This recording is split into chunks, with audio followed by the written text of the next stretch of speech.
Hello friends, तो आज मैं बात करने वाला हूँ इंस्पायरन 53000 सीरीज या फिर इंस्पायरन 3593 के रैम और अपग्रेड के बारे में। तो फ्रेंड, जो लैपटॉप है वो हमें 4GB RAM 1TB hard drive के साथ अनवील देखने को मिलेगा। और फ्रेंड, इसके अंदर हमें 4GB कुर्सियर का रैम और एडिटा का 120GB M2 SSD अपडेट देखने को मिलेगा। तो फ्रेंड, सबसे पहले हमें लैपटॉप के सारे स्क्रू रिमूव करने होंगे।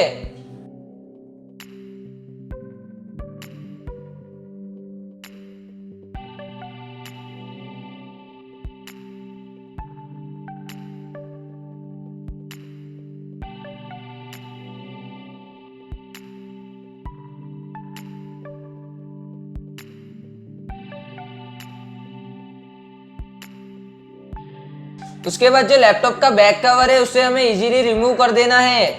तो फ्रेंड, जो लैपटॉप में बैटरी है उसे हमें रिमूव करना है और उसके बाद हम रैम और SSD अपग्रेड कर सकते हैं।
तो फ्रेंड, अगर आपको वीडियो अच्छा लगा हो तो लाइक कीजिए, कमेंट कीजिए और फ्रेंड ज्यादा से ज्यादा शेयर कीजिए।